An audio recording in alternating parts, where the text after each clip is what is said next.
Cumprimentando a presença do Colelo, Minian, que vai participar conosco do comentário da porção de Weiler, também as mulheres, e o internauta, que tem semanalmente participado conosco das transmissões, também das postagens semanais, tem aí o espaço para registrar sua participação, seu comentário, né?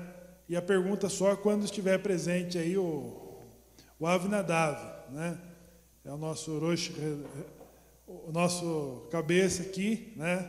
Com as barbas brancas, que está habilitado a responder as questões. Estamos multiplicando as barbas brancas aí no Colelo. Poderão também participar conosco. Lembrando que o internauta que acompanha as nossas transmissões, as postagens semanais, das reflexões, curta, né, as nossas postagens, compartilhe e inscreva-se em nosso canal e receba todas as atualizações das nossas programações, das publicações feitas ali no YouTube e também nas nossas páginas.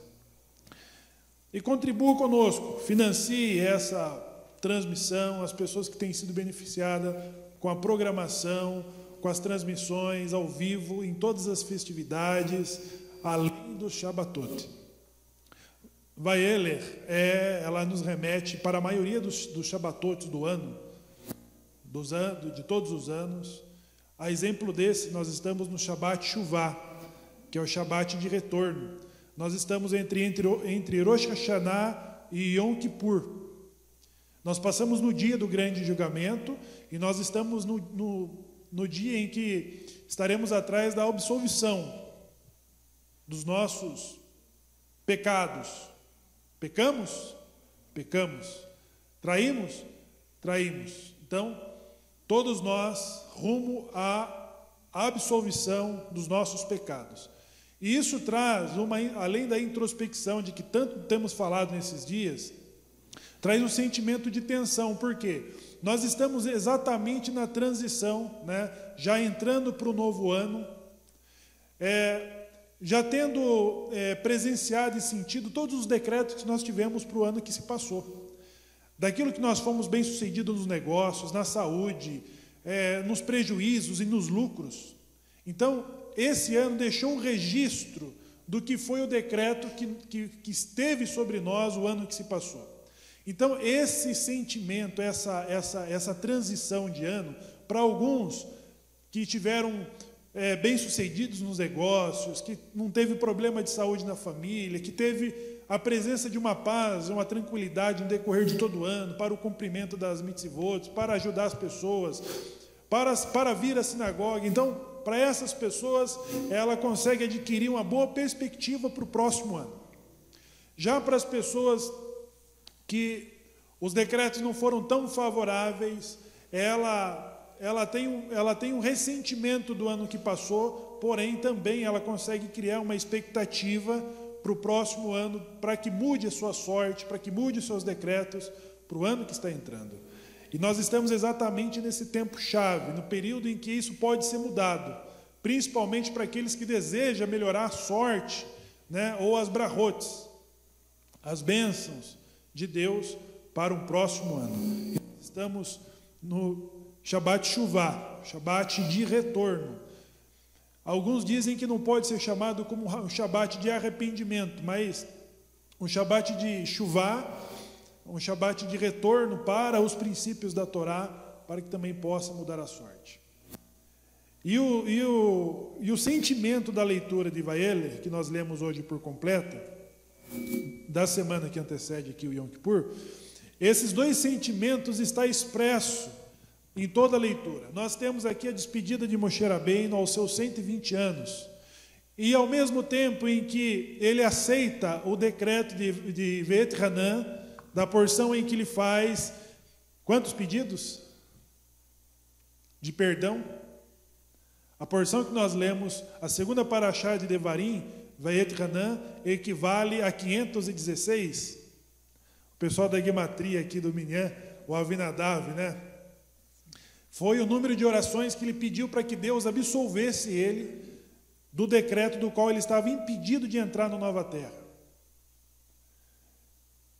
Então aqui mostra-se que não só Moshe Rabbeinu, como também todo Israel estava conformado com esse decreto e preparados para essa transição, a despedida de Moshe Rabbeinu com a entrada, né, da presença de Yehoshua, um dos príncipes de Efraim, que assume a liderança para a conquista de Canaã.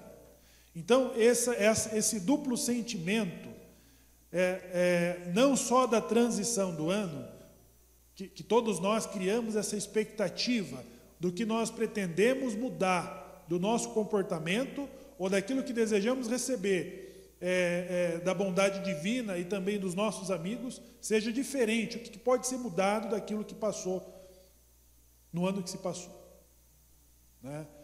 Isso vale dizer que essa mudança ela implica num contexto geral, a começar do nosso comportamento. Então, se os maus acontecimentos, quantos deles foi em função das consequências das decisões, das escolhas, do comportamento que nós tivemos nesse ano em que se passou.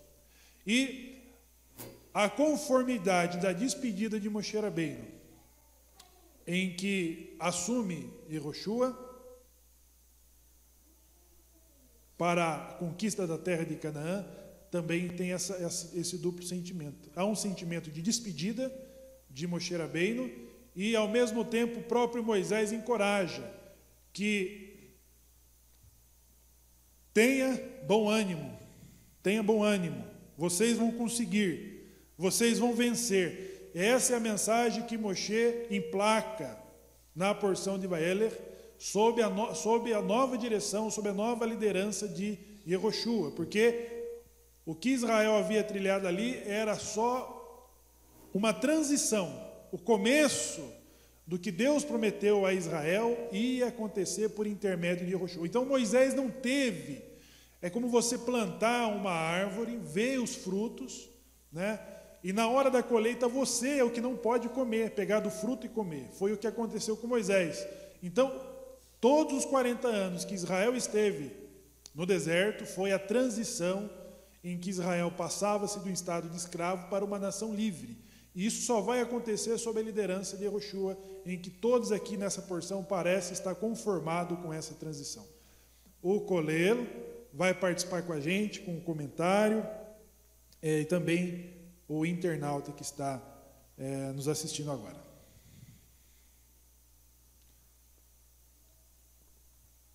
Enquanto o Coleu se prepara, eu gostaria de convidar, talvez, o Avraham, para a leitura do Salmo 65. O Salmo 65, ele está exatamente correspondendo não só à porção de hoje, mas como também um período dessa transição da festividade.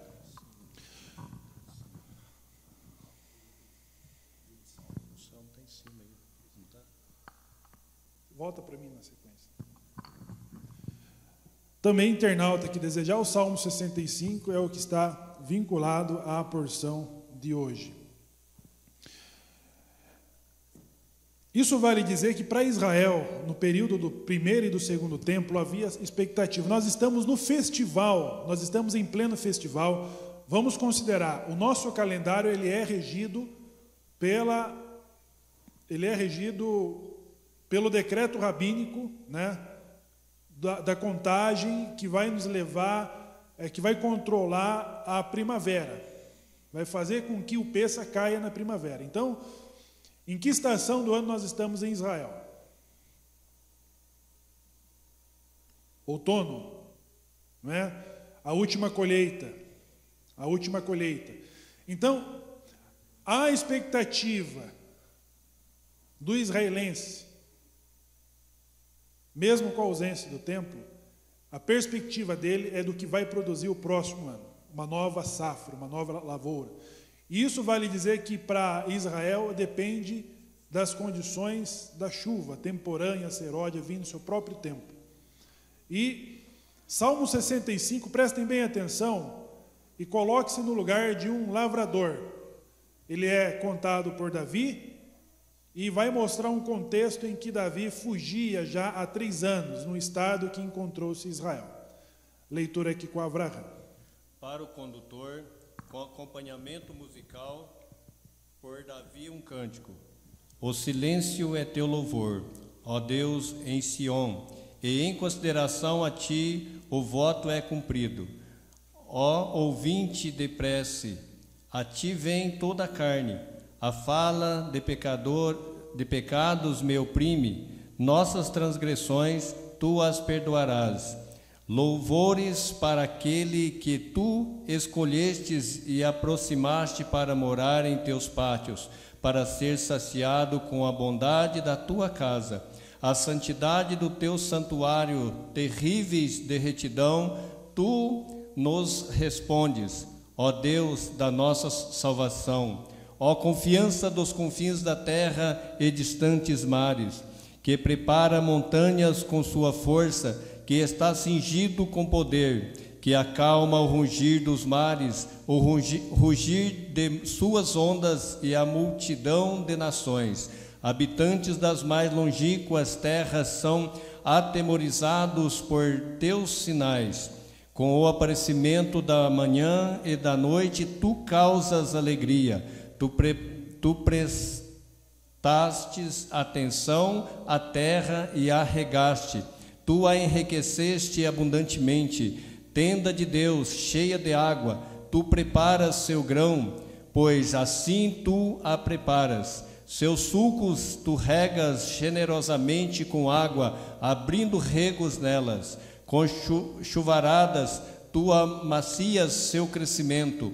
Tu abençoas, tu coroas o ano da tua bondade, e tuas trilhas gotejam com abundância.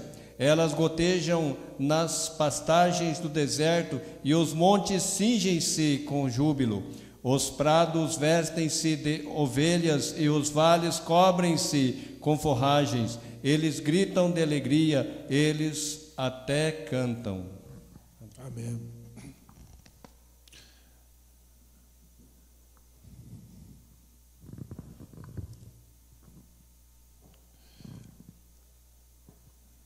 Existem 2 fatos vinculados a 3, além da festividade que eu já indiquei.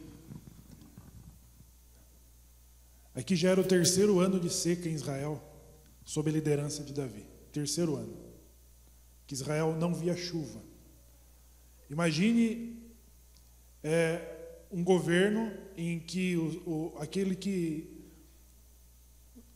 colhe os tributos dos seus súditos, né, dos lavradores, ele presenciava um caos interno pela escassez de chuva, e também nesse mesmo período Israel passava-se por ataques externos, que é o que os inimigos fazem quando há fragilidade interna, é o momento oportuno de uma invasão.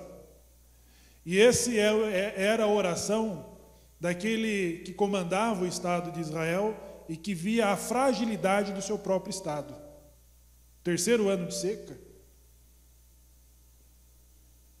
A gente vem presenciando aqui, por exemplo, na região do Espírito Santo. Qual região que é do país? Já é Nordeste? Espírito Santo? Sudeste ainda. O Espírito Santo está passando uma seca terrível esse ano. Terrível, terrível. E não há perspectiva de chuva ainda para os próximos meses.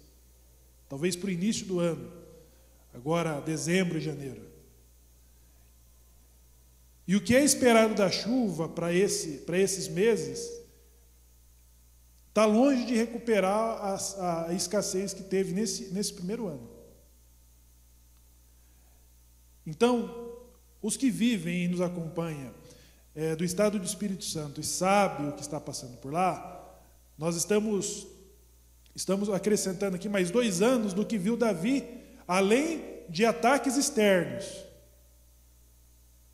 E o período em que estava rezando era o período em que todo lavrador que conclui-se a sua colheita no outono, prepara-se para a absolvição no Yom Kippur e a mudança dos decretos para Simchat Torah, que é a festa das águas que acontecia no templo em Jerusalém, no dia da Assembleia. Outra coisa que acontece na porção de hoje é a convocação da Assembleia de Simchat Torá, de Shemini Atzaret, que era lida por ocasião do final do 7º ano. Israel era apresentada a Torá a cada 7 anos para a leitura pública.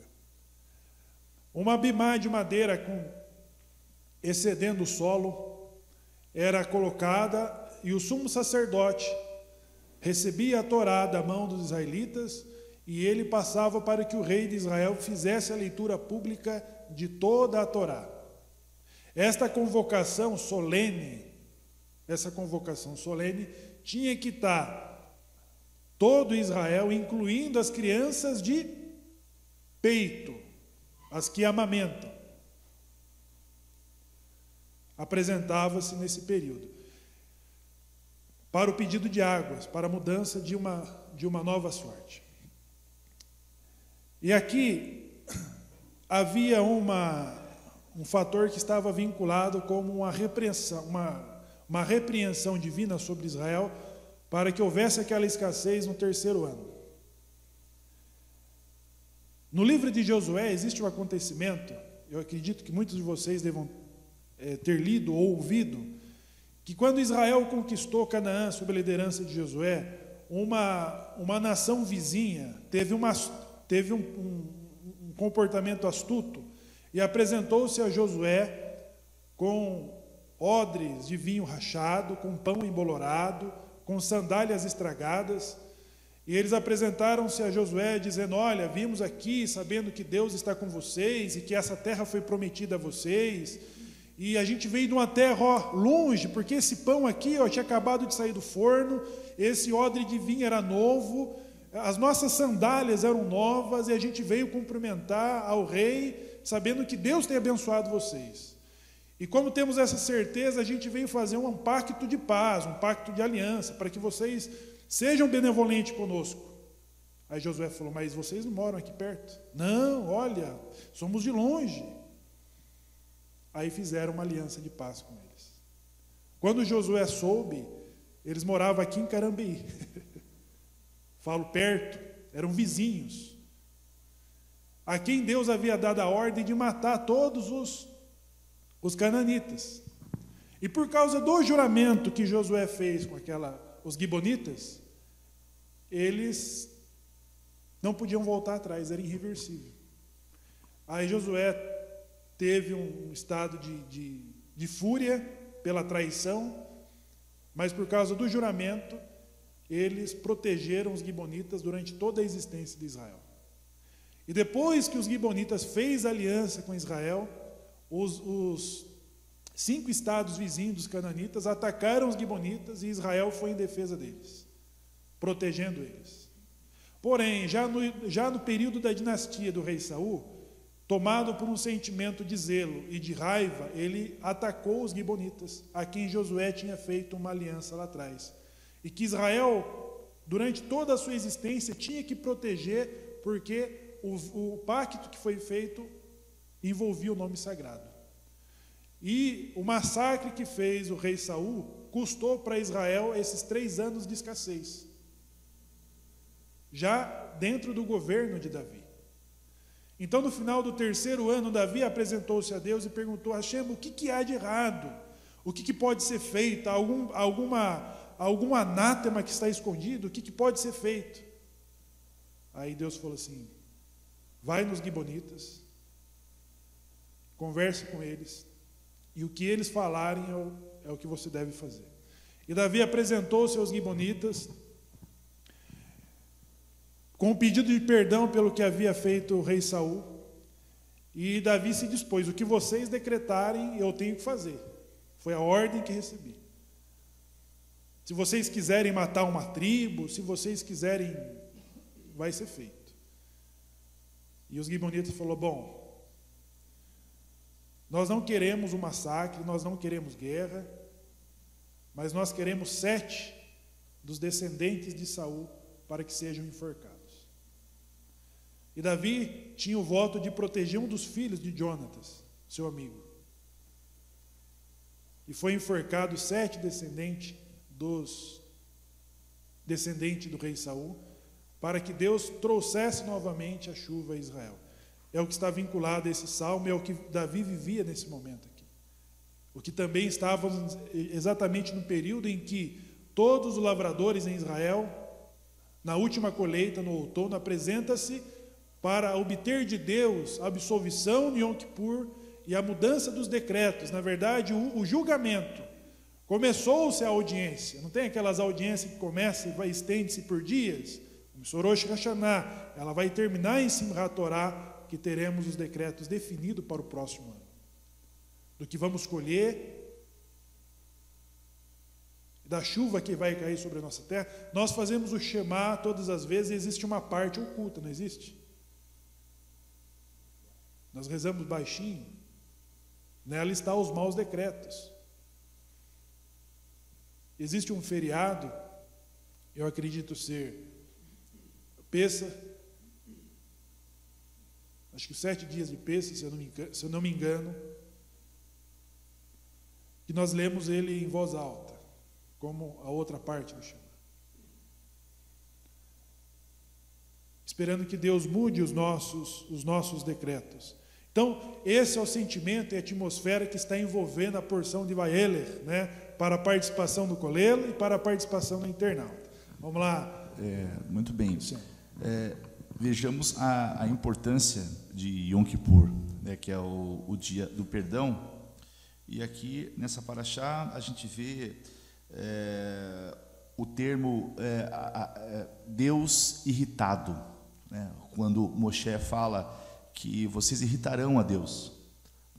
Então, se nós temos aí a proximidade do Yom Kippur para pedirmos perdão, nós temos que entender a necessidade do zelo do Avodah Hashem e nos perguntarmos: será que em muitos momentos nós não irritamos Hashem com as nossas atitudes, com as nossas falhas e com a falta de diálogo com Ele, a falta de conversa com Hashem?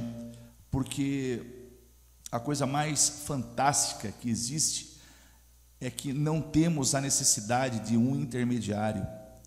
E esse intermediário pode ser um homem, pode ser uma situação, pode ser um benefício. Voltamos lá com Moshe. Moshe, tudo o que fez, o quanto se doou, o zelo que teve, e a entrada dele em Eretz Israel não foi determinante para que ele continuasse como sendo a nossa grande referência na Torá. Moshe pede para tirar o nome dele do livro da história do povo, do livro da vida da humanidade, quando ele percebe que todos serão condenados pelo Avodah Zará do bezerro de ouro, não é isso? Então, não foi determinante para Moshe, ele não entrou, tanto que Hashem fala para ele parar de rezar, porque se ele rezar mais uma vez, ele entra na terra, e não era o caso, porque nós não estávamos preparados para a era do Mashiach, né? O ser humano não tinha evoluído o suficiente, pelo contrário, ele tinha decaído muito. Então, nós não temos intermediários, não temos nada, um homem, nós não temos um nome, nós não temos uma situação, e Moshe continua perpétuo na Torá, mesmo não adentrando em Eretz Israel, porque em algum momento ele também irritou a Hashem, que foi, os sábios citam várias coisas, vários motivos, vários porquês de Moshe não ter entrado, mas um dos mais conhecidos é aquele momento em que ele coloca, ou melhor, ele demonstra para o povo que é da cerviz dura, né, que a força estava no seu cajado. As pessoas poderiam imaginar, como tinham tendência para o Yetzer Hará, imaginar que a força não era de Hashem, a força era do cajado que batia na pedra, e que ele bateu 2 vezes, né? Então, os Rachamim, os sábios da Torá, a Torá oral fala que esse é um dos motivos pelo qual Moshe não entra em Eretz Israel. Então, ali ele irritou Hashem, porque ele tinha um padrão muito elevado do relacionamento, né? E aí voltamos para o entra e sai, né? Quando entramos no serviço sagrado, quando lemos Torá, quando estudamos Torá, quando vimos a sinagoga, quando lemos Torá, quando participamos do Koléu e desenvolvemos nosso relacionamento com a coletividade judaica aqui da nossa comunidade, do nosso Koléu. Então é importante sabermos que existem todos esses elementos, participarmos das festas, marcarmos presença na sinagoga. O amigo internauta colabore de alguma forma, conforme o Rocha falou, se inscreva no canal, compartilhe no Facebook, né? Colabore financeiramente, faça a sua parte de onde você está, mas os que estão aqui na nossa região, que realmente sintam que tem um compromisso de não irritar a Hashem, né?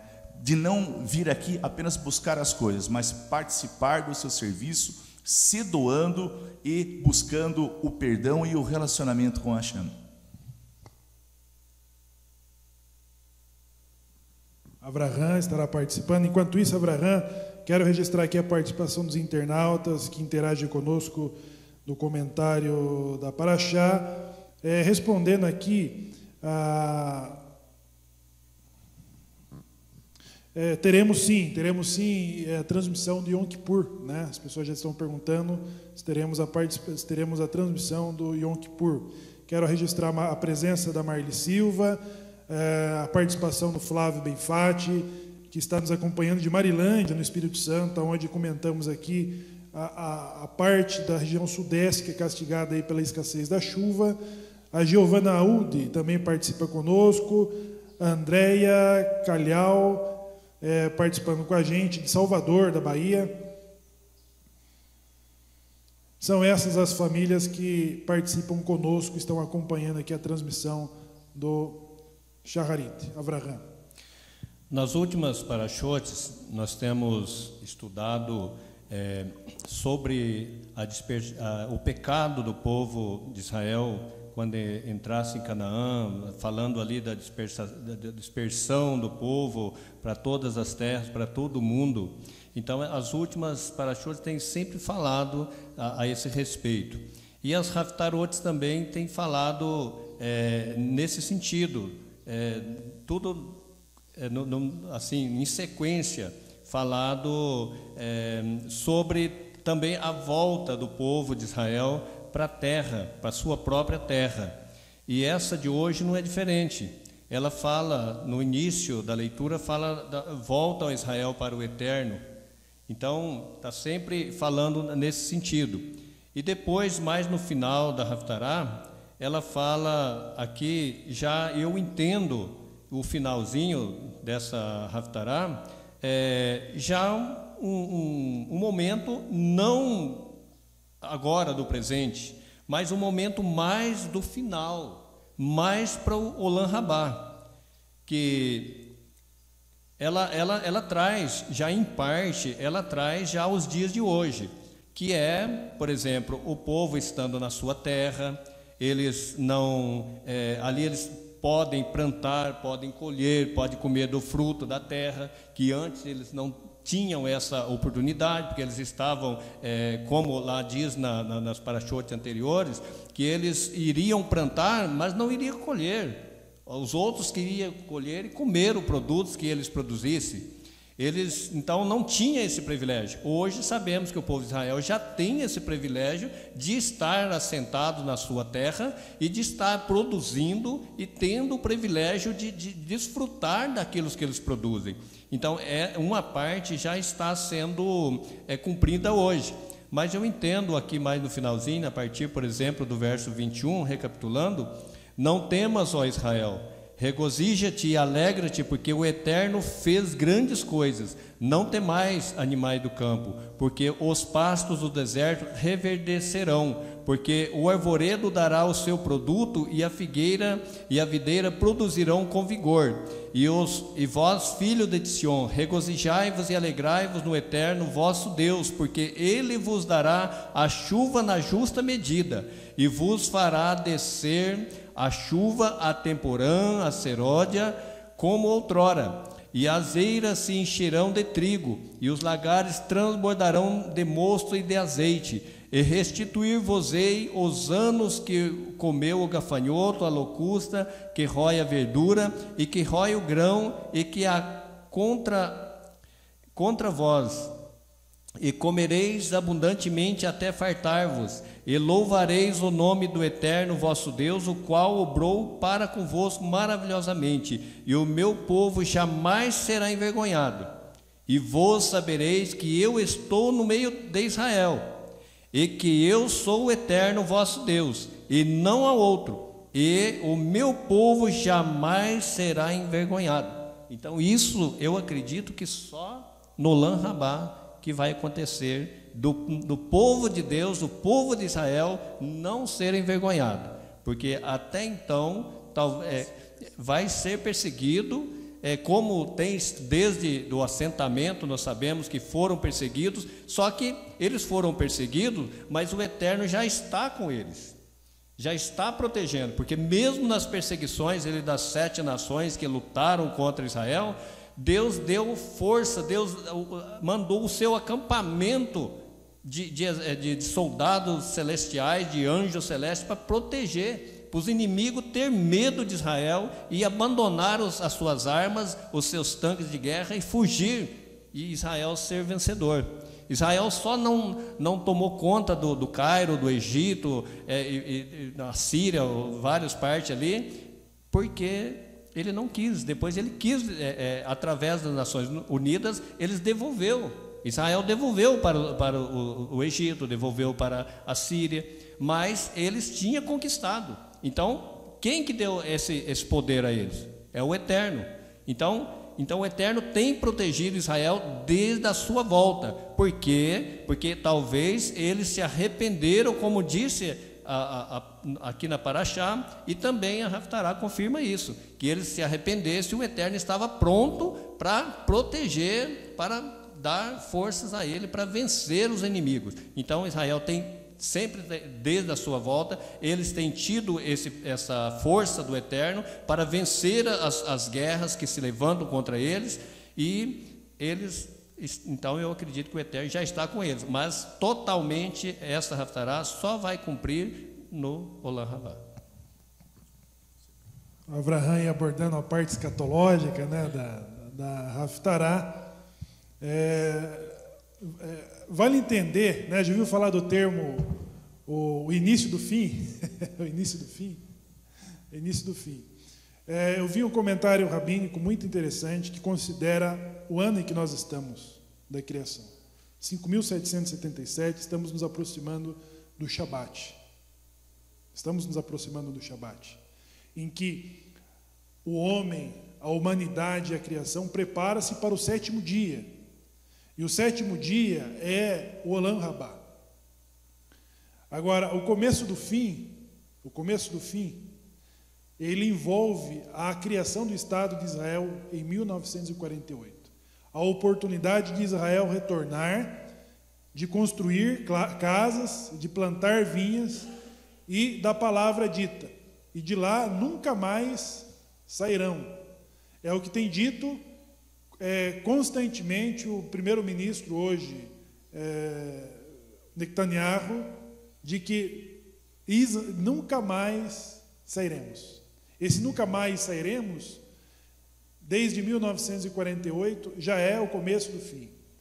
Agora Israel está se estabelecendo, e existe outro comportamento indicado dentro da escatologia, que é a volta da diáspora. Muitos judeus saindo e voltando para Israel. Isso tem sido notícia constantemente de judeus que fazem aliá, que estão retornando de todas as partes do mundo, estão voltando para Israel. E por que Israel precisa fazer os seus acampamentos, as suas colônias para receber os judeus que continuam vindo de todas as partes do mundo. Então esse princípio é o que vai causar a reação das nações de novamente subirem contra ela, né? Mas para um outro momento conversaremos sobre isso e voltamos aqui com Avinadav, que vai registrar sua participação na porção de Vaeler. Então, o Abraham entrou num campo muito interessante aí, né? Que Deus é o que dá o livramento para Israel. A gente vê no princípio dessa paraxá, quando Moshe fala que ele não estaria mais diante do povo na caminhada para a conquista da terra. Mas antes dele falar de Yehoshua, ele apresentou Deus, apresentou o Eterno para o povo. Ele diz: eu não poderei estar convosco mais, porque o Eterno me falou que eu não passarei o Jordão com vocês, mas o Eterno passará convosco, e o Eterno lutará convosco, e o Eterno herdará convosco a terra. Então primeiro ele apresentou o Eterno, que é o Eterno ia estar com eles, que o Eterno é quem ia herdar a terra com eles. Depois sim que ele apresentou Yehoshua, Josué. Depois de ele falar que o Eterno estaria com eles, que o Eterno passaria o Jordão com eles, ia herdar a terra com eles, ia cumprir a palavra. E isso tem sido sempre, né?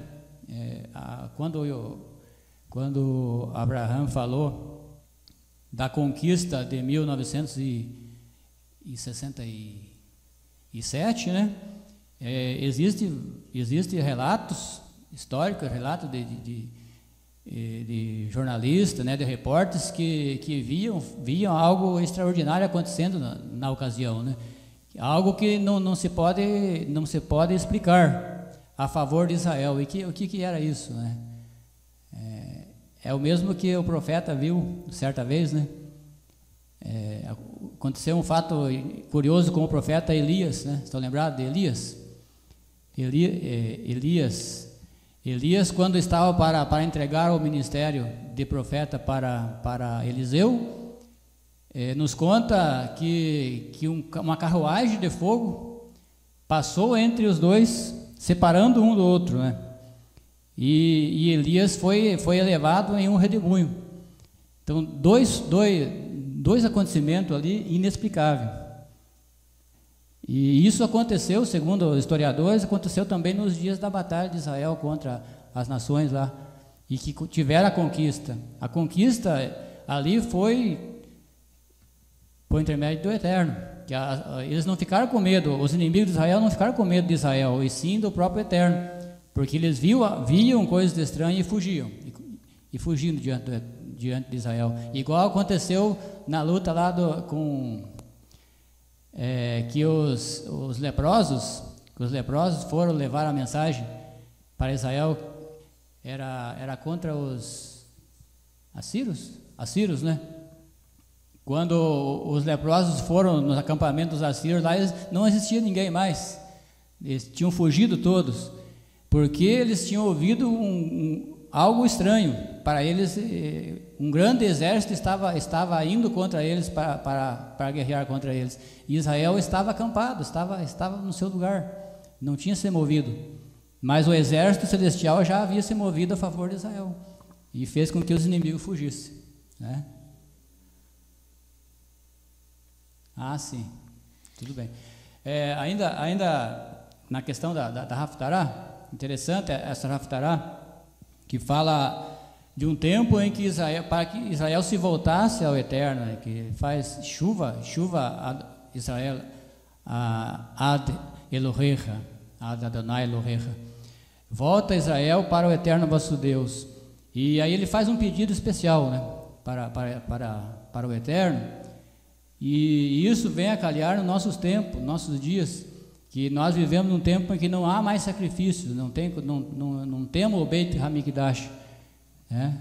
E o profeta faz um pedido, o profeta Oséias faz um pedido especial para Deus, que em lugar dos cordeiros, em lugar dos bezerros, que ele aceitasse as nossas preces como o melhor de nós. Antes, quando havia o Beit HaMikdash, era oferecido o melhor dos animais, né? Para obter a purificação, né? e o perdão dos pecados. Hoje não temos como ofertar o melhor do nosso gado, o melhor dos animais para Deus, mas temos que ofertar o melhor de nossas rezas, algo que sai do nosso coração, algo que não seja mecânico, né? Não vamos rezar somente as palavras do Sidur, do livro de reza, como mecânico, mas que isso seja do coração, né? Nós estamos vivendo num momento que antecede o Yom Kippur, o dia de nós obtermos o perdão, e que esse perdão hoje não é através dos animais mais. Então nós temos que refletir nesse aspecto, para nós apresentar a Deus algo de melhor, o melhor, como fala o profeta, para que venha a ser aceito, né? Isso Deus não prometeu de ouvir, mas foi um pedido especial do profeta, e que o Eterno aceite esse pedido a nosso favor, né? Em nosso benefício. É incrível, né? Nós estamos aqui num trânsito muito, muito forte, né? entre o físico e o espiritual, né? Sendo que, na verdade, todos nós entendemos que as nossas condições, as condições de que precisamos, ela depende muito do espiritual. E o Zaquena, reforçando sobre os efeitos da guerra dos 2 leprosos que subiram, quando já não tinha, estavam todos morrendo de fome, estavam em estados de sítio, cercados, não tinham água, não tinham alimento. E eles falaram, bom, somos leprosos, a gente não pode nem estar no acampamento dos israelitas e a gente não pode nem entrar lá no exército. Então, vamos entrar lá, pegar um pão e morrer comendo. E subiram lá e depararam com o acampamento do estado de Síria dos assírios vazio, né? E eles voltaram e deram a notícia, está acampamento vazio. E o que pôs a correr um exército que fazia sítio? Ouviram um barulho de cavalaria e de grito de guerra vindo contra eles. E eles abandonaram o acampamento com toda a provisão que tinha lá, né? O estado de guerra, por exemplo, criador de porco, de gado, né? Falta as coisas no mercado para atender o exército que está no campo. Então, foi o que alimentou Israel, a fuga dos assírios, com o provimento que estava para o exército assírio. E foi a boa notícia que os leprosos falou, já pelo anúncio do profeta. Então, Israel passa-se por várias escassez, justamente pelo decreto que Moisés falou. O cântico que nós estaremos estudando na porção da semana que vem, na porção de Hazinu, é o cântico que dá testemunha ao que Moisés falou. Olha, pessoal, já que vocês criaram toda essa situação com a minha presença, depois da minha morte, o negócio vai desencaminhar. Então, essa previsão já estava certa. Deus falou, Moisés, antes de você ir, fala para Israel o seguinte, vocês vão sair do caminho, vocês vão se envolver com outros deuses, então faça esse cântico como testemunha de que isso vai acontecer. E o Shabbat Shuvah está exatamente na boca da Haftarah. Hoje nós temos aqui a presença de 3 tzadik, de profetas, que fala que é o profeta Oséias, o profeta Yoel e o profeta Miqueias. Os 3 profetas estão convidando a Israel a voltar daquilo que Deus antecipou a Moisés. Vocês vão sair fora, mas vocês vão retornar, vocês vão fazer Teshuvah, vocês vão voltar para mim. E é o que está acontecendo, o que torna o Shabbat Shuvah é a leitura da Haftarah. Tem um internauta que perguntou se nós somos Askenaz ou Sefarad, porque nós lemos a compreensão das 3 presenças dos profetas, né? O que é separado ali pela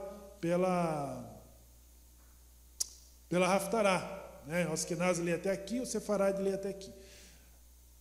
Mas, numa particularidade, a comunidade em Ponta Grossa, visto que ela está aqui, uma colônia, né, de europeus, a presença europeia no nosso estado, dos nossos vizinhos é forte, né? E ela se mistura com a história dos anussitas, que são de origem sefarade, né? Mas, então, existe essa em todas as comunidades se mesclam as liturgias, né, Sefarad ou Askenazi. Mas como aprendi do Goldman, Ani Yehudi. Sefardi, Askenazi, né? Anucita, o Marrano, Ani Yehudi. Somos judeus. E fim de papo. Então, a profecia de... Inclusive, o Zequim Avinadav citou um fato que existe no YouTube, já mencionei aqui, de um soldado israelense que traz ele traz uma informação interessante sobre os estudos de guerra que tem o Pentágono, do comportamento de todas as guerras, desde o período medieval, que estuda, né, a tática de guerra dos gregos, dos romanos, né, dos assírios, né, da Pérsia, dos babilônicos, todos esses comportamentos, todas as táticas de guerra, né, no Brasil, enfim, na América, em todos os continentes. O Pentágono tem a forma da tática de guerra. E esse soldado israelense, ele fala especificamente da Guerra de 67, que foi inexplicável, uma coisa fora do normal, né? E do relato que se obteve dos que lutaram contra Israel. É eles que dão esses relatos do que podia explicar uma frota de tanque de guerra dos sírios, né, que hoje estão em guerra civil, nas colinas de Golã. Era a proporção, acho que era 10-1. Para cada 10 tanques sírios, havia um israelense no campo. E os operadores dos tanques de guerra abandonaram os tanques e fugiram a pé. E o Pentágono tem um relato do porquê que vocês fugiram, abandonaram o tanque. Porque atrás havia um grande exército do qual nós não podíamos lutar. Então, são relatos, né, são relatos que é contado por aqueles que nos odeiam. No Egito está registrado o relato do porquê os aviões egípcios não conseguiram levantar voo. Porque havia centenas de aviões israelenses bombardeando o aeroporto egípcio. Só que, na verdade, era 2 aviões, 2 caças. Então, como não tinha tecnologia de abastecer um caça no ar, eles tinham que um atacava enquanto o outro voltava para abastecer. E os 2 se revezando, destruiu toda a frota, mas a visão que eles tiveram é que havia centenas de aviões bombardeando o aeroporto egípcio. Eles não conseguiram levantar um caça para lutar contra Israel. E esses relatos estão no Pentágono daqueles que lutaram contra Israel agora em 67. Né? Então, isso vale dizer que o que foi constituído em 48 era para não mais sair, e é para não mais sair. Né? E o sentimento de que poderão novamente subir contra Israel e destruir, vai ter. Né? Com a diferença de que, um detalhe muito importante que o Avinadav também falou, para nós finalizarmos o comentário de hoje, é que Deus só lutou por Israel sozinho,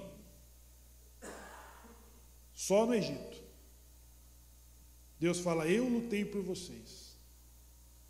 Quando Moisés chega às margens do mar, agora Deus cobra uma atitude. O que você está esperando? Bata.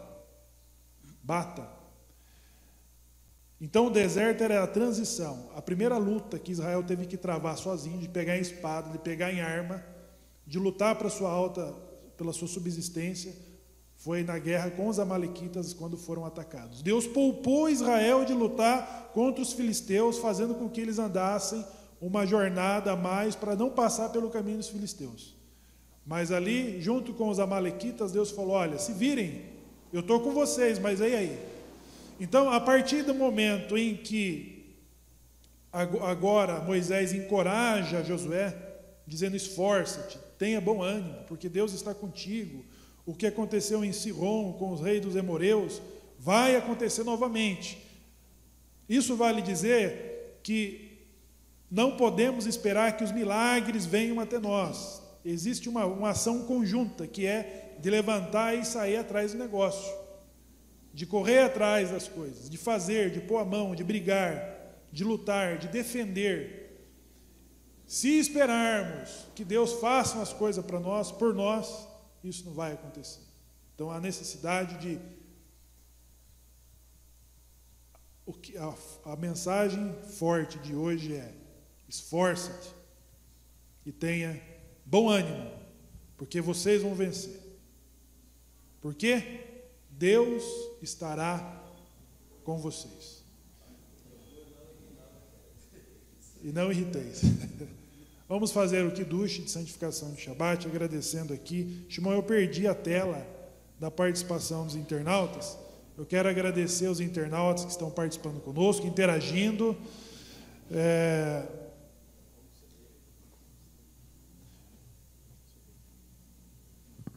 Estão interagindo conosco do serviço.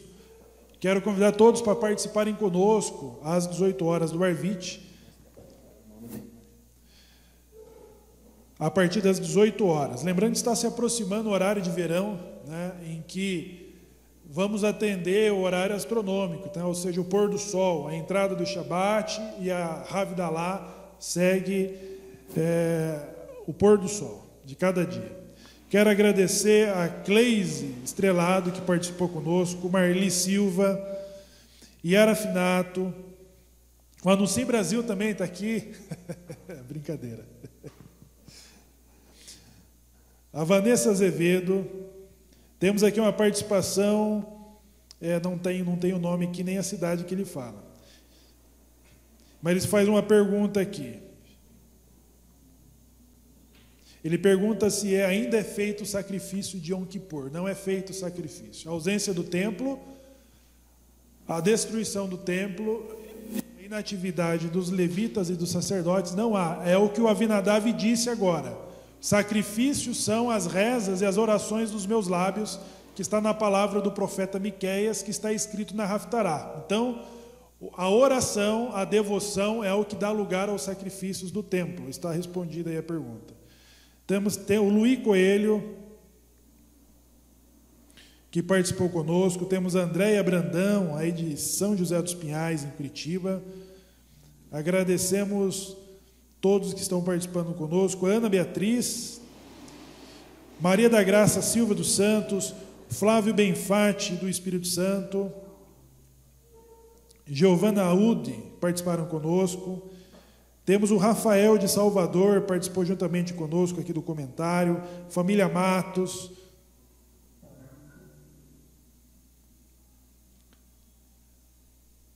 Rana Berechit, Marli Silva, são as pessoas que registraram aqui a participação. Andréia Maria, Andréia Calhau, Regiane Ventania, Francisco também participa conosco. É importante colocar a cidade, coloca a cidade que você... E normalmente o título que era para ser o nome da pessoa, ela coloca aqui algum... tem aqui grandes negócios, então participou com a gente grandes negócios, tá?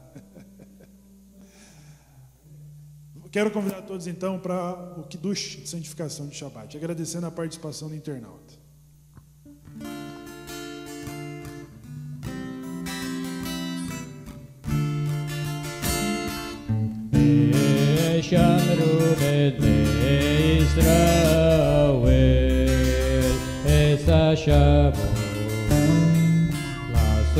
Lasos Shabbos et Torah sembe Gritoilam Beni Uven Bnei Yisrael Osi Leolam Yesheshet Yami Hashem Etz HaShamayim Ve'yareh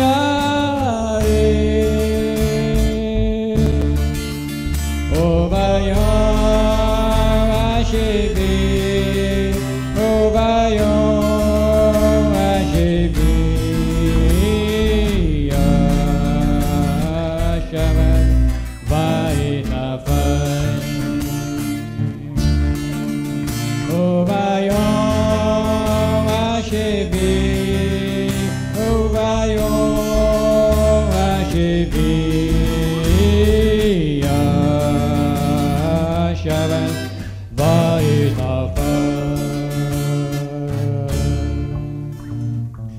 Savrim Maranã. Lehai Baruch atah Adonai Eloheinu melech haolam moreh peri hagafen.